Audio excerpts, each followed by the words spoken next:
the name of Jesus. Shout, Jesus!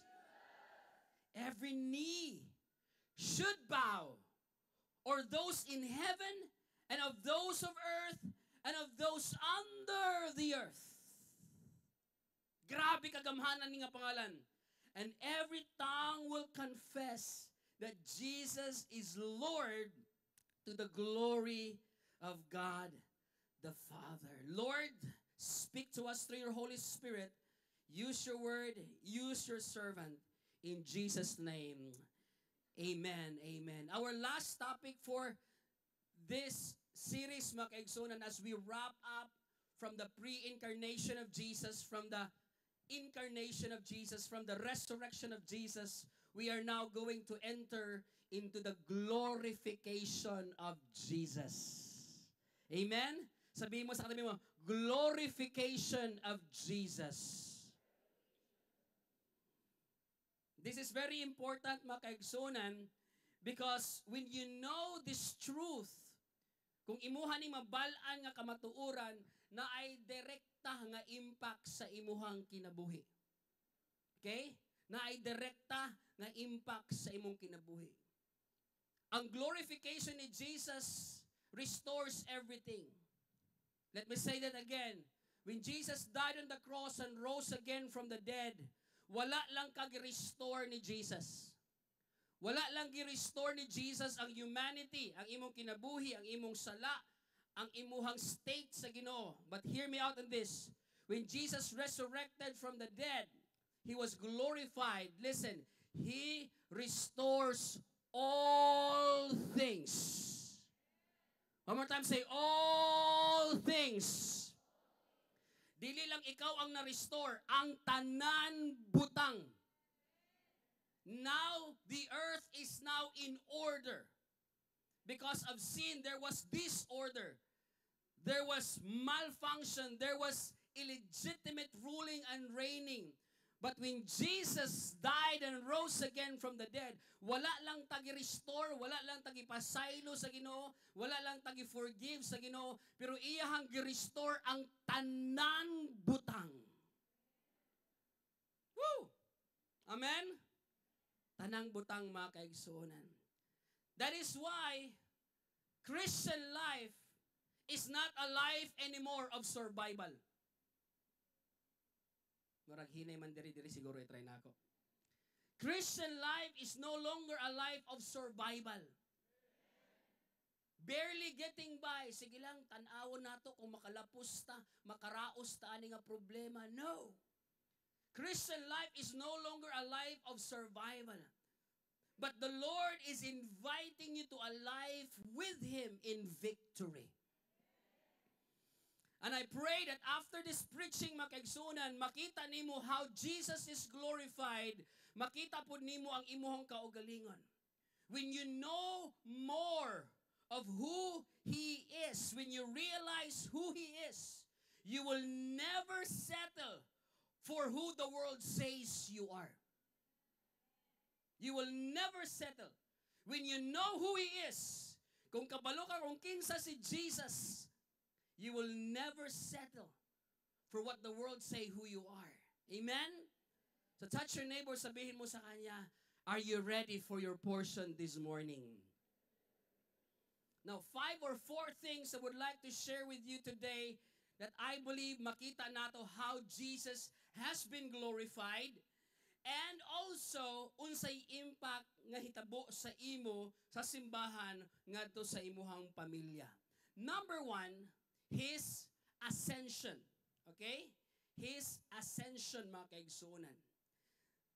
Philippians 2 verse number 9, therefore also God has highly exalted Him.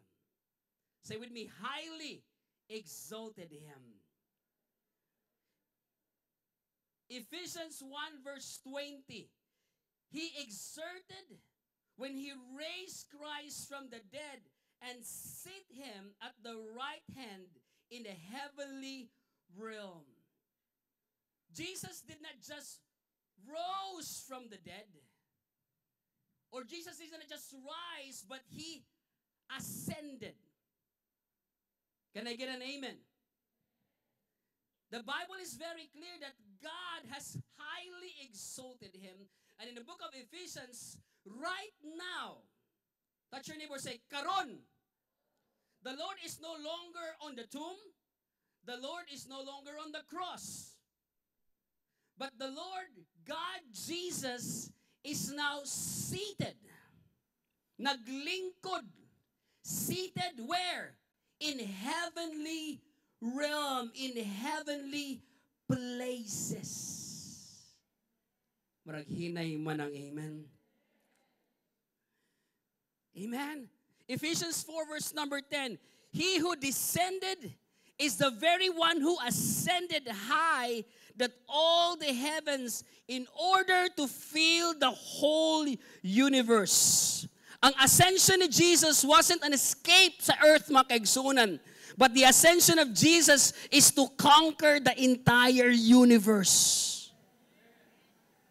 Dili lang kalibutan, but the entire human race, the entire universe. Woo! Hallelujah. Amen? The glorification of Jesus is the ascension of Jesus. Kinahanglan masabtan nimo ni karon asa na si Jesus. He is now seated with Christ, in God, with God, in heavenly places. He is now seated high and above. And here's the beautiful part, mga kaigsunan. Because in Ephesians 2 verse number 6, get ready, uyugay mong tapad, get ready, sabihin mo sa kanya, get ready. Ephesians 2 verse number 6, and God raised us up. And God, what? Raised us up with Christ and seated us with Him in heavenly. Wait, Pastor. Wait. So when Jesus was resurrected from the dead, immediately the Father seated Him at the heavenly places. Tagay kog lingkuranan. Duha. Seated in heavenly places. But the thing is, Jesus, yan. The Bible says, na si Jesus, dili lang siya ang nabanhaw, nauban kog banhaw niya. Og sa dihang naglingkod siya sa kalangitan, ako po di ay naglingkod kauban niya. So kinahanglan mao ni masabtan mo na, perminti si Apostol Paul gasulti sa tuwa, kinahanglan ang imong panghunahuna, dili na hunahuna sa kalibutan.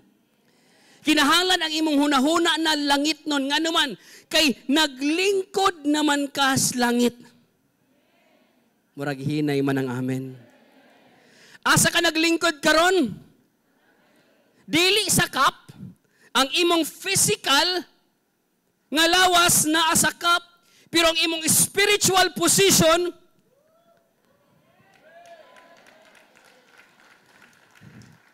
salamat sa 30 nga palakpak.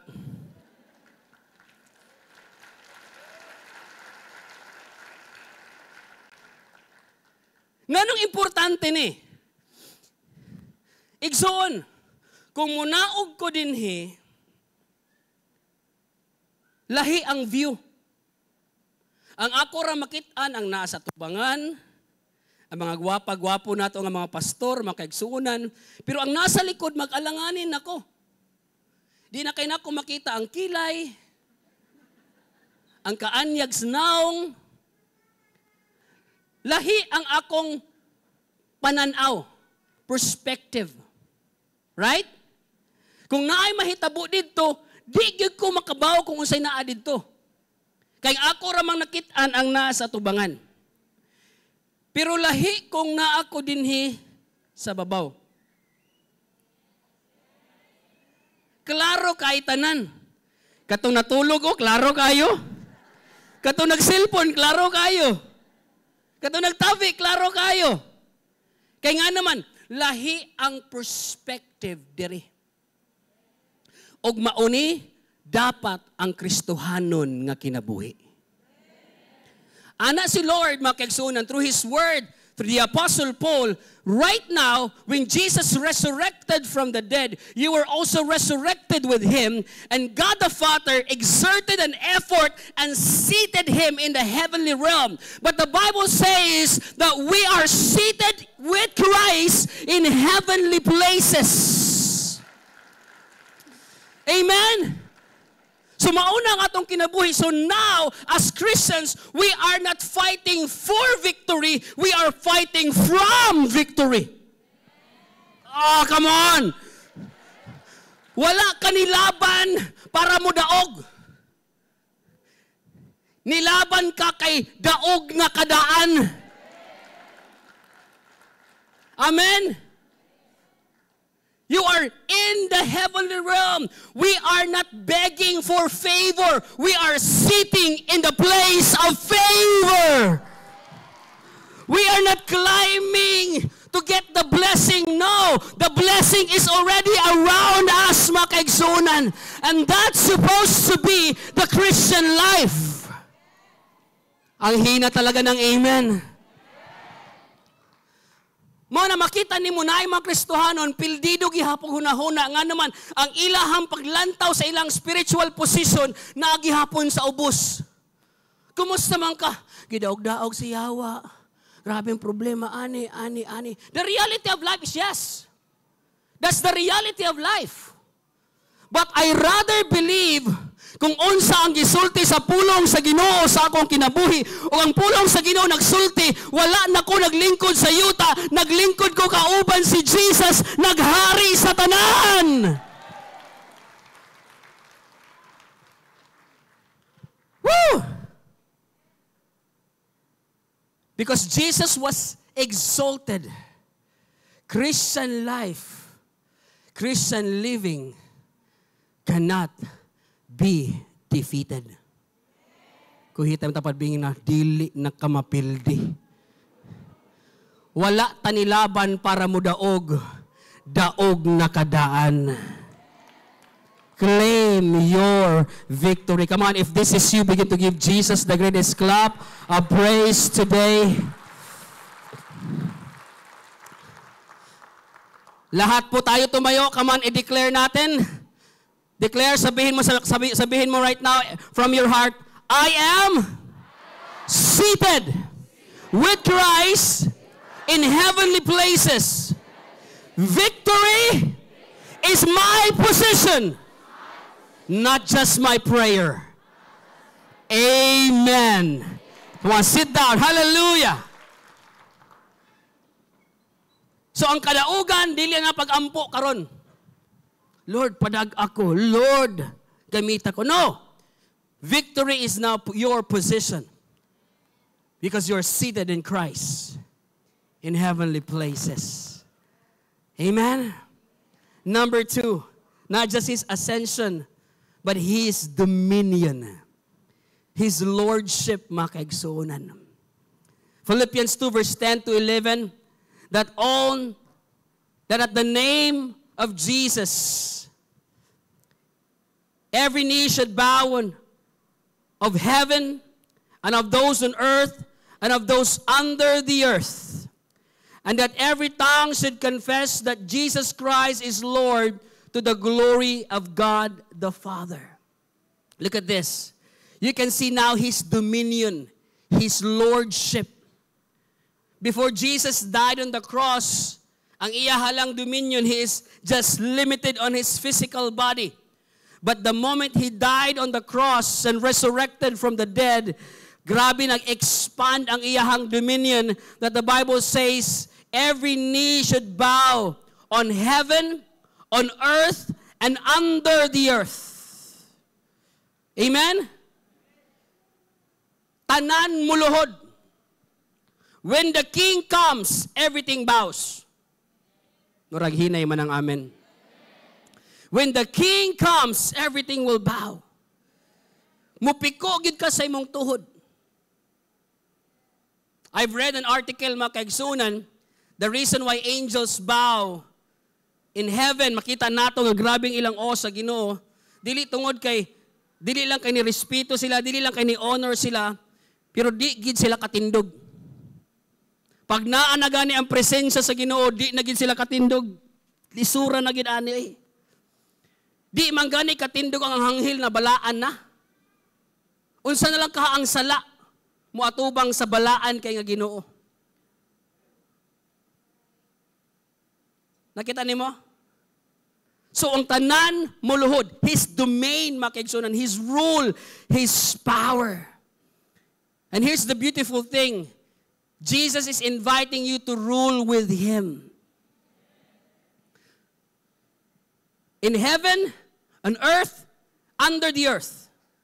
Tanang angels, tanang tao, pati demonyo. Murag hinay man ang amen. So strongholds should bow. Sickness should bow. Poverty should bow. Murag hinay man ang amen. Fear should bow. Worries should bow. Demons should bow. It's not an option. It's His domain, mga kaigsunan. There is no power struggle. Listen to me. Jesus does not negotiate with darkness. He dominates. There is no such thing as negotiation. Ngamuha na si Lord, negotiate sa ta. There is no power struggle. Please, tanggala sa mong hunahuna mga kaigsunan, kay mindset mong nato sahay, nag-away ang Ginoo o ang yawa, dili man match. Ako makig-away ra ko sa match nako. Tama? Muna kami mga lalaki, di gimi mo sukol o babae, kay di man match. Ikaw dako, kagamay imong kalaban, suklan mo na, dili man match. Tama? Ang Ginoo, dili siya pwede makikalaban sa yawa, kay dili man match. Ang division sa Ginoo, lahi. Ang division sa yawa, lahi. Muna, para kang Lord, walay power struggle. Pero kita ang nagahuna-huna nga, grabe ang yawa, dautan, gid ko, ana. Ano si Lord? Wagi ka kasabot nak. Kung unsa ang imong gahom, ang imong authority, nga naan nimo. Muna makigsunan, pag naay mga panghitabo sa tong pamilya, sa tong balay, sa tong health, ayaw duol sa Ginoo, ayaw duol. Murag bitaw ta ka na, yawa, pahawa na diri, uy. No. Take authority. Take your stand. Because there is no negotiation when it comes to darkness, mga kaigsunan. He dominates. There is no power struggle. Ephesians 1:21 verse 23. Far above all ruler, power, and dominion. Nakita niyo na? And God placed all things where? Under His feet. Ang tanan butang, gibutang sa Ginoo, ilalom sa yahang tiil.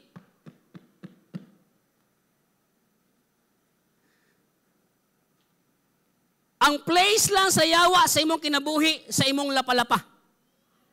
Murag hinay man ang amen. Maula na ang lugar nga puy-anan sa yawa sa imong kinabuhi, sa imong lapalapa. God placed all things under His feet and appointed Him to be the head over everything for the church, which is His body, the fullness of Him who fills everything in every way. Every power, ruler, system, makigsunan is now under His feet. We don't fight for authority. We operate under the authority. Whew! Muna, lahi kaayo ang worship nato. Lahi kaayo ang atong kinabuhi. Lahi kayong atong pagsabot, igsuon, when you understand His domain. Amen? Thank you, Jesus. So when you declare Jesus as Lord over your life, anong sinasabi mo? When you declare that He is the Lord over your life, you are inviting heaven to put order in every area sa imong kinabuhi. Pag sinabi mong, Lord, Jesus be the Lord of my life, you are inviting God to put order in your life. Kini ang una, kining ikaduha, kini ang priority, kini ang tama, kini ang mali, kini ang sakto, kini ang dapat. That's why, mga kaigsunan, when you say Jesus is the Lord over my life, it is not just saying, Lord, you are in control over me. No. It's not just saying, Lord, you are in control. But when you say, you are the Lord over my life, you are declaring, Lord, ikaw na ang nagdumala hangtod sa hangtod nako. In my life, everywhere. Stand up to your feet with me. Come on. We're going to declare. Hallelujah. Declare this with me. Jesus is the Lord over my life, my battles, my destiny, and every knee will bow to His name. Jesus. Palakpakan natin si Lord. Come on. Take your seat. That's the name of the Lord. He takes dominion. He is the Lord over all. Number 3, His reputation, mga kaigsunan. His name. Philippians 2:9-11, therefore God also has highly exalted Him and given Him the name which is above every name.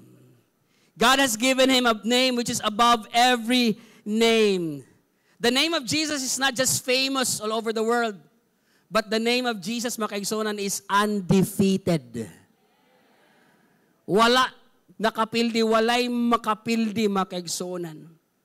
See, when you have the name of Jesus in you, you are carrying the signature of heaven. Sabi nga ni Bishop Hurley, parang meron kang cheque nga naanay permadaan pero blanco. Murag hini. Kasi gusto magkaroon ng cheque nga naanay perma pero blanco. Pero nakanindot, pundado. Kaya lisod mo ng cheque nga naanay perma nga blanco pero walay pundo po di ay. Okay? When you pray in the name of Jesus, you are not hoping but you are standing, makigsunan, on heaven's signature na pirmahan na daan. The name of Jesus is our great offense and our great defense, mga kaigsunan. Ephesians 1:21. Sabi dito, far above all rulers, authority, power, dominion, and every name that is invoked, that only in the present age, not only in the present age, but also in the one to come. Grabe. Dili lang karon, kundi hangtod sa hangtod. I want you to understand is that you are carrying the precious name of Jesus. Every time na kay mga heavenly transactions. Pastor, sa mga heavenly transactions. Kanang ginapangayo nimo sa Ginoo, Lord, pabor ani. Lord, kaayuhan ani. Lord, peace of mind. Whatever heavenly transactions that you are asking God, guess what? Naa kada ay susi, naa kada ay signature, makigsunan, that it will happen, it will be given unto you. Palakpakan natin si Lord. You are. Amen? John 14:12 to 14. Very truly, I tell you, whoever believes in me will do the works I have been doing. And they will do even greater things than this, because I am going to the Father, and I will do whatever you ask in my name, I will do whatever you ask in my name so that the Father will be glorified in the Son. You may ask me for anything in my name and I will what? I will what? Do it. Jesus did not just give us His teachings. Magbinuutan mo, ani-ani. But also Jesus gave us His authority. The authority of His name, mga kaigsuonan, that when we pray, something will happen. That when we pray under the name of Jesus, something powerful will happen, mga kaigsuonan. When we use the name of Jesus, the heaven moves. Woo! Amen? Paminawi ko, ha? Paminawi ko. Miski unsa ka kaisog, di mahadlok ang yawa nimo. Miski unsa ka bright, di mahadlok ang yawa nimo. Miski unsa ka kagamhanan, dili mahadlok ang yawa nimo. Miski unsa ka dato, dili mahadlok ang yawa nimo. Miski unsa ka bright sa Bible na memorize nimo na tanan, dili mahadlok ang yawa nimo. Naalay isa nga gikahadlokan sa yawa. Isa ra. Pangalan lang ni Jesus.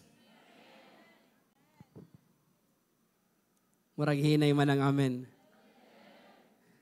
Just the mention of His name, gikanta nato na ganina, everything crumbles. Everything is in fear. So today, dili ta maghinambog nga kaya na ako ni, no. Wa na ikahadlokan sa yawa, naanay isa nga ikahadlokan sa kalaban. Ang pangalan lang ni Jesus. Come on, somebody, palakpakan nato si Lord. Woo! The name of Jesus is the access code that opens every locked doors in the spiritual realm. When you speak Jesus, mabitan na natin mga kanta, mga kaigsunan na I-pray nga pagkanta nato sunod maging meaningful na. Diba? I speak Jesus. Shout Jesus on the mountain, Jesus on the street, Jesus on my family, Jesus everywhere. Why? Because the mention of the name of Jesus, heavens will unlock, mga kaigsunan.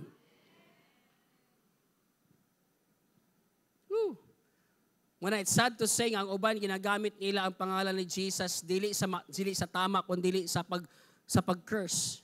Never use the name of the Lord in vain. Amen.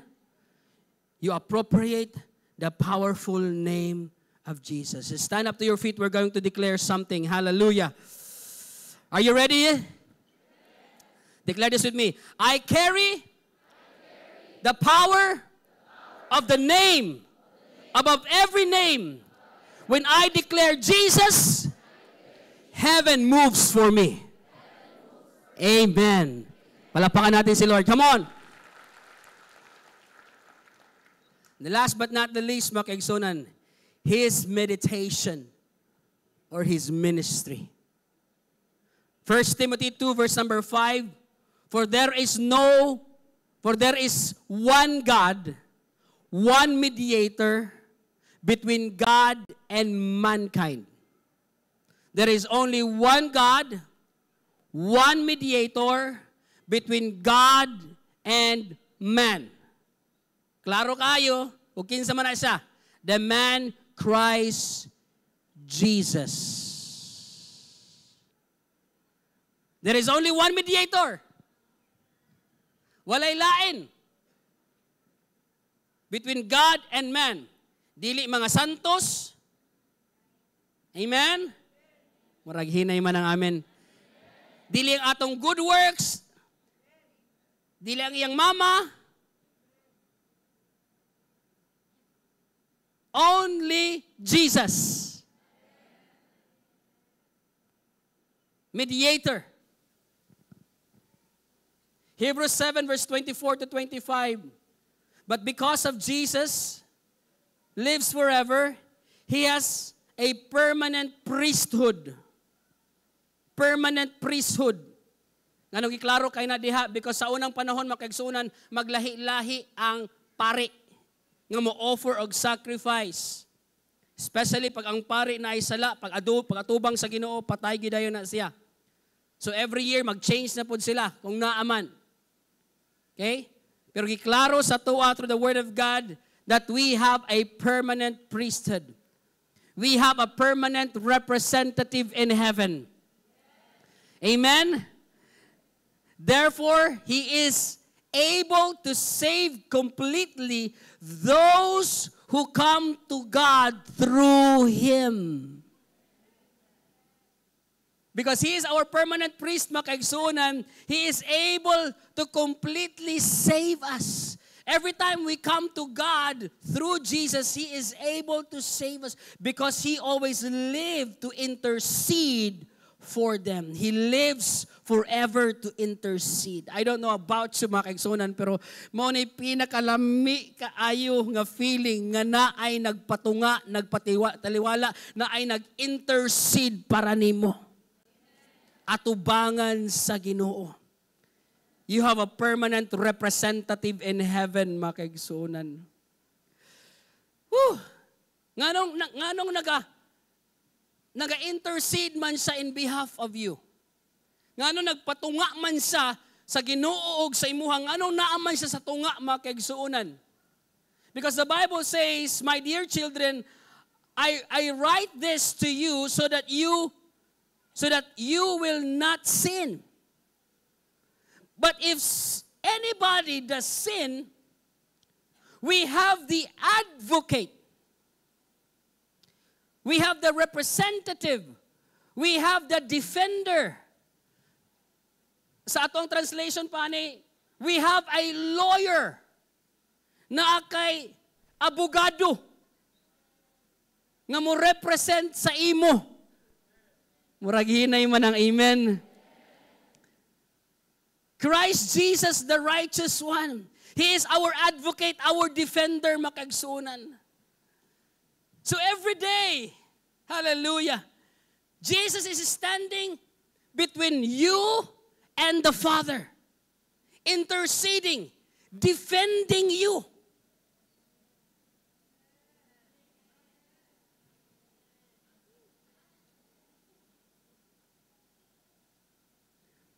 Courtroom, senaryo, anang yawa. Diyos, Ginoo, Joel Montes, makasasala. Ang sala, nasobrahan kagwapo. Agrabihan, nanay. Nakasala, namakak, nakasala, nakahunahunag dautan, nakasala, nirebilde, naigi disobey nga imong utos. Klaro kayong ebidensya. Klaro kayo sa TV-TV.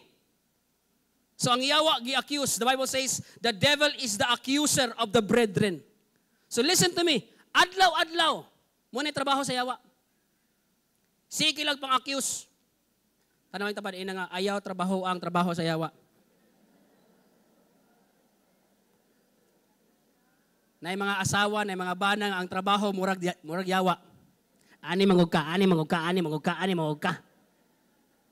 Sayo pas buntag, ani mangug ka, ani ka na. Trabaho sa yawa, pahawa. Woo! Pero sa tinud-anay lang, ang lakas ng ebidensya. Klaro kayo sa TV-TV, mga kaigsunan nga, guilty yun ka. Pero samtang gina-accuse ka sa yawa, mangutan na dayon ang judge sa imuha. Guilty or not guilty? And here's the beautiful part. Mugawas dayon ang imong attorney. Mugawas dayon imong advocate. Mugawas dayon ang imong defender. Muana dayon si Jesus. Father God, bayad na tanan.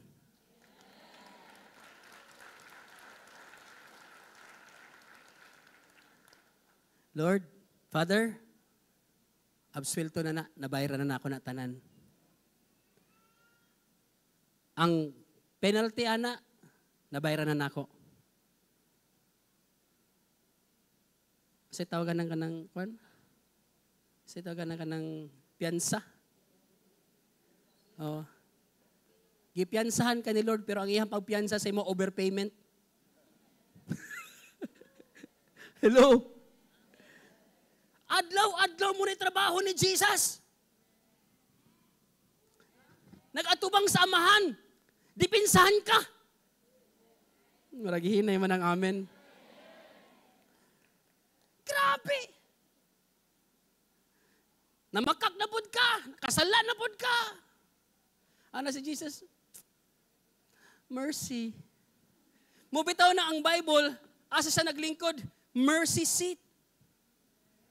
Amahan, kaloy iintawon, bayad na bitaw na siya. Ibayaran ako na tanan. Amen.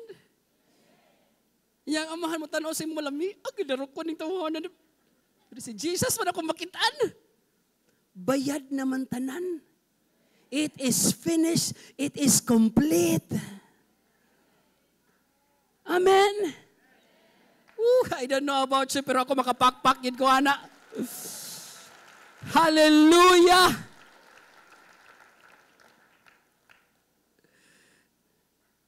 Klaro kayo makaigsunan. If we claim to have without sin, the Bible says, if we claim to be without sin, we have deceived ourselves, and the truth is not in us. But if we confess our sin, He is faithful and just and will forgive us from all our sins and purify us from all our unrighteousness. So when I fail, don't run away from God. Run to your advocate. Dagan kang Jesus, si piyat na po ko, pasaylo ako, Lord. Ano si Jesus? Ay, nak, salig sa ako ba? Ayaw salig si mong kaugalingon. But Jesus was said, I am not here to condemn you. I am here to defend you. Na-remember ninyo itong isa ka senaryo sa Bible, igsuon nga gidala tong prostitute at ubangan sa mga haod sa balaod. Gidala dito tanan pa.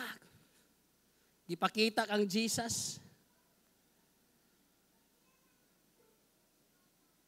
Ingon sa balaod ni Moses, sakpan man ning bayhana, kinahanglan pat yun. Pinaagi sa paglabay sa mga bato. Grabe no? Ingon sa balaod. Patyon nga babae. Si Jesus, the Bible says, nilingkod o nagsulat-sulat. Amen. Sulat-sulat siya. Wapod gibutang sa Bible kung unsa yang gisulat. Ay po mo pangutanan ako kay wapo ko kabalo. Basta nagsulat siya dito. Sulat siya. Siguro ang iyang gisulat, tong sala atong isa. Ikaw, nakagamit pod ka ani niya. Ikaw, customer pod ka. Ikaw, namakakpog ka, ikaw. Sulat niya tanan. Ambot lang kung ngote yung gisulat, ha? Pero ingon mo ko ng Bible nga, silang tanan hinay-hinay nagbutang sa ilahang bato. Yan yung atana si Jesus sa babae. Asa naman ang mupatay nimo? Asa naman ang mo-accuse nimo? Ang babae in tawon, wa kabalo sa mga panghitabos, palibot, paglingin niya sa tanan na si Lord. Ngawa na lagi sila. Nawala na akong accusers, Lord. Wala, napatay naman ako karon, Lord. Nawala naman sila. Sa igong ni Jesus, ako po di po kung mo-accuse nimo. Go home and sin no more. Grabe nga mulaban, no? Lami man ang mulaban ta para sa uban, pero lahi po din na mulaban para nato. Murag hinay man ang amen. Woo! Lahi kinang na mulaban para nimo ba niya. Ang mulaban pagid sa imuha karon, Ang Ginoo sa tanang Ginoo, hari sa tanang hari, ang naghimo sa tanang butang mga kaigsuonan. Gilabanan ka ni Jesus, inatapad mo gilabanan ka ni Jesus. Ang imong attorney, mga kaigsuonan, is the best lawyer in the universe. Wala na kay makitaan pinaka-the best. Siguro, siya ang pinaka-top sa bar exam, ani sa ano. Amazing kayo mga kaigsuonan. There is no sin too dark that the blood of Jesus cannot erase. Amen? Jesus, mga kaigsuonan, is our permanent representative in heaven. His name is Jesus. He is our advocate. Lami kaayo. Muna para sa kuha, mga lagad gid ko niya. Kay kung wala siya, nag-defend sa kuha, nag-advocate sa kuha, nagpatunga para sa kuha, we are all nothing. Amen? How many of you just love Jesus today? Come on, stand up to your feet. We're going to declare one more time. We're going to declare one more time. And then remain standing. Say with me, I have an advocate, defender, lawyer in heaven. My past is forgiven. My future is defended. And my victory is secured. In Jesus' name. Palapakan natin si Lord. Come on, remain standing. Remain standing to your feet today. I want to read our conclusion, mga kaigsunan, Ephesians 1:19, verse 23, in the Passion Translation. If we have that on our screen. Sabi dito, I pray that you will continually experience. Touch your neighbor, sabihin mo, you will continually experience. Dili lang karon, kundi hangtod sa hangtod. You will continually experience the immeasurable greatness. Ang di masukod nga pagkadako, pagkagamhanan, pagkabantugan. The immeasurable greatness of God's power made available to you through your faith. Then you will live. Then your lives will be an advertisement of His immense power as it works through you. Samtang mamuhat si Lord, samtang magpadayon ng iyahang pagkabantugan, pagkakuyaw sa imong kinabuhi, the Bible says, makitaan ka sa uban. Manotice ka sa uban. Mahimong advertisement ang imuhang life. Mahimong billboard ang imong kinabuhi. Hala, di ba anak man na siya sa una? Di na lagi na siya anak. Di ba anak man na sila? Pero wow! Your life will become an advertisement. This is the mighty power that was released when God raised Christ from the dead and exalted Him to the place of highest honor and supreme authority in heavenly realm.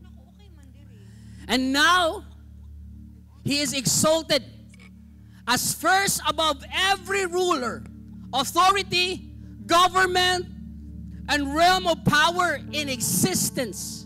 He is gloriously enthroned over every name that is ever raised or praised, not only in this age, but also in the age that is coming. Amen? Now, and He alone is the leader, the source of everything needed in the church. This church, CLC, wala tayo lain kinahanglan si Jesus lang. He is the source of everything needed in the church. Amen? Dako kay pananawan ang atong simbahan, makaigsunan. Dako kay assignment ang atong simbahan. Dako kay tagtas, makaigsunan. Muna dili pwede nga mawala si Jesus sa equation. Amen? Kasi nagtuo diri nga, one day, the Lord will grant us our own church lot and building. Muna dili pwede nga dili ta mosalig kang Jesus. He is everything that we need, mga kaigsunan. God has put everything beneath the authority of Jesus Christ and has given Him the highest rank above all others. Labaw pa ni Siak ang turi. Labaw pas mga general. Labaw pas tanang presidente. Labaw pas tanang mafia. Everything that you can think that is ruling. God, Jesus is above it all. And now, touch your neighbor, say, and now, ikaw, we, His church, His body. Unsa daw ka? Iyang lawas. So kung ikaw ang iyang lawas, mulihok siya, pinaagi nimo. Murag hinay man ang amen. Ang gahom, ang lihok sa Ginoo, iyang ilihok sa iyang lawas, His body on earth, and that which fills Him, who is being filled by it. That is why the church is undefeated. The church will become unstoppable. Not because of us and ability, but because of Jesus. Palapakan natin si Lord. Come on. That power lives inside of you. Amen? Christ is enthroned over all. Every name bows before Him. The fullness of heaven backs up His church. So today, mga kaigsunan, I want you to know this. You will live undefeated. Amen? That's why you are not going to settle for survival. Okay na ni. But we are seated, reigning, walking in victory with Christ. Touch your neighbor, sabi mo sa kanya, you are His glory. One more time, you are His glory. Ang manifestation sa glory ni Lord, ikaw. Kita nga simbahan. Glorious church. Kita na. Amen? Katuntanan nga i-describe na ito, gahom, kadungganan, power, seated with Christ. Ikaw ang manifestation, ana. Makita ni mo na sa mong kinabuhi. Munagikan karon tanggala ang survival ministry. Kaya natin eh. Sige lang, no. The Lord designed you to thrive, not to survive. To have victory and not a victim anymore. Amen? Asa gani ka karon? Seated in heavenly places. That is your spiritual position. That is your authority to rule and reign with Him. Come on, church, lift up your hearts and hands today. Hallelujah. Holy Spirit, let this become a revelation in every believers today, in every Christians today, in every disciples today. Lord Jesus, thank you that you reign and that we are reigning with you. Naghari ka ug maghari mi kauban nimo. Thank you, Lord. Today, in the mighty name of Jesus, whatever it is that is exalting itself above God, we command and we declare to bow down to Jesus. Whatever it is that exalting itself above the Lord, it might be knowledge, it might be circumstances, it might be problem, it might be sickness, whatever it is today, we command you to bow down to the name of Jesus. Now we understand, Lord, that we are not fighting for victory, but we are fighting from victory. We know who we are, our position in Christ Jesus. Hallelujah. Thank you, Lord. What a privilege, Lord, to walk with you in victory and to reign with you, Lord. I pray, Lord, that you are going to supply faith in each and every believers today. Dili man siguro, Lord, karon pariha ang among kinabuhi sa imong gisaad, sa imong pulong. Medyo nakita namo, Lord, layo pa kaayo.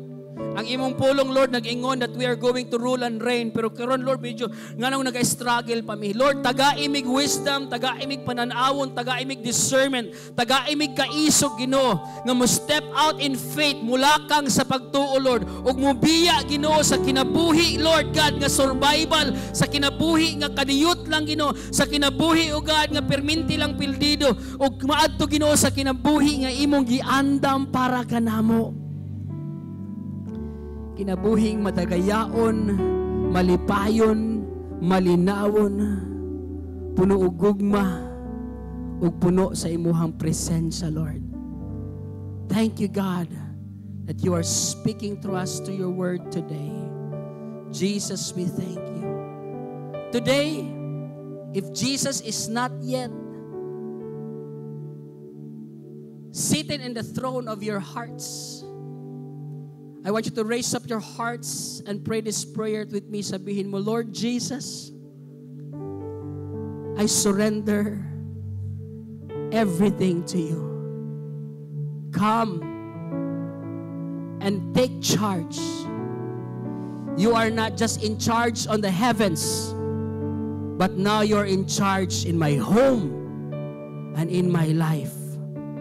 Today, Lord, take dominion over me. You are the master. You are the Lord over my life. And I thank you, Lord Jesus, that you are my great defender, my advocate. Thank you, Lord, that I can stand secure, knowing that you are for me and not against me. I receive your promise and your love. From now on, my life is a reflection of your glory and honor. In Jesus' name, malakas na palakpak para kay Jesus ngayon.